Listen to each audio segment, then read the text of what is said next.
سورة کهف دا د قرآن مجید ډیر غټ بابرکت سورت دی. په حدیثو کې د دې ډیر فضایل راغلي دي. حضرت علی کرم الله وجهه فرمای چې رسول الله صلی الله علیه وسلم ارشاد و فرمای چې کوم مؤمن مسلمان د جمعې په ورځ باندې سورة کهف تلاوت کې الله جل جلاله به د اتو ورځو پورې به د هرې فتنې څخه به محفوظ کړي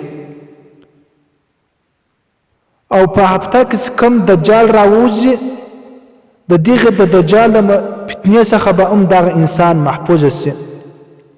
د دې حدیث څخه دا معلومه شوله چې دا سورت د ټولو فتنو څخه خاص کر هغه فتنه چې هغه ته دجال اکبر ویل کیږي. د دې د دجال اکبر څخه د فتنې څخه به هم دا انسان محفوظ شي. لیکن نن سبا موږ ته ګورو چې څومره فتنې دي، قسم قسم فتنې په مځکه باندې غوړېږي. الغرض نوي نوي فتنې کله د انسان په شکل باندې معلومه شي، کله د بل شکل باندې معلومه شي. الغرض کومې فتنې دي الله جل جلاله به دغه انسان د دې فتنو څخه به محفوظ کړي. په بل روایت کې راځي حضرت ابو درداء رضی الله تعالی عنه د نبی کریم صلی الله علیه وسلم څخه دا روایت را نقل کوي چې کوم شخص د سورة کهف اول 10 آیاتونه یاد کړي هغه به د دجال د فتنې څخه به محفوظ شي. په بل روایت کې راځي حضرت ابو درداء رضی الله تعالی عنه څخه دغه مضمون د سورة کهف په اخر 10 آیاتو کې را نازل شوی دی چې کوم څوک د سورة کهف اخر 10 آیاتونه یاد کړي دا کس به د دجال د فتنې څخه محفوظ شي.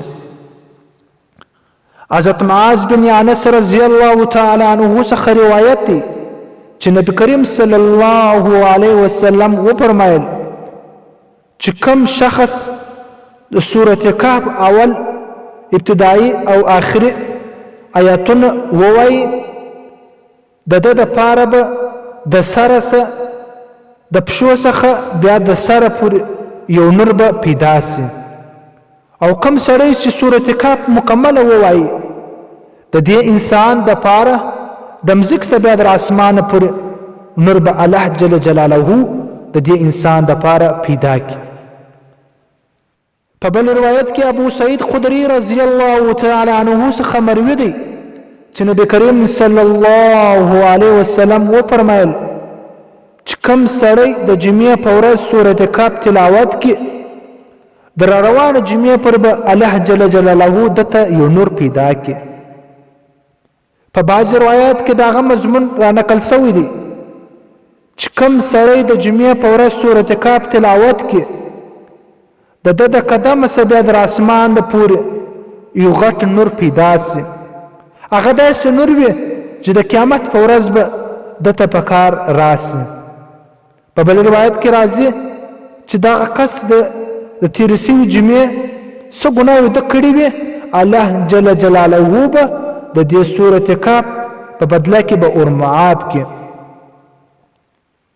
په بل روایت کې د حضرت عائشة رضی الله تعالی عنها څخه روایت دی چې نبی کریم صلی الله علیه وسلم و فرمایل چې کوم سړی سورة کهف اول 10 آیاتونه د بېدېدو په وخت کې ووایي دغه کس به د دجال د فتنې څخه به محفوظ شي.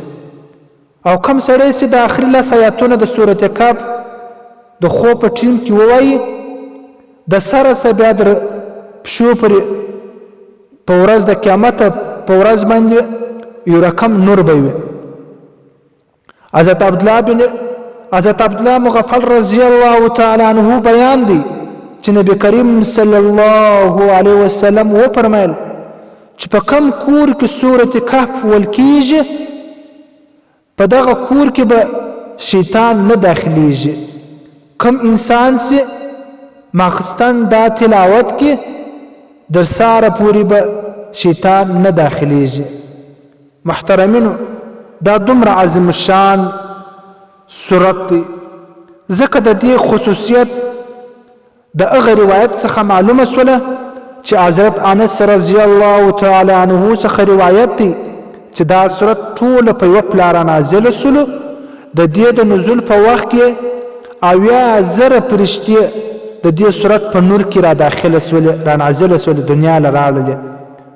نو د دې په وجه د دې قدر غټ دی او انسانان د دې څخه ډیر استفاده واخلي.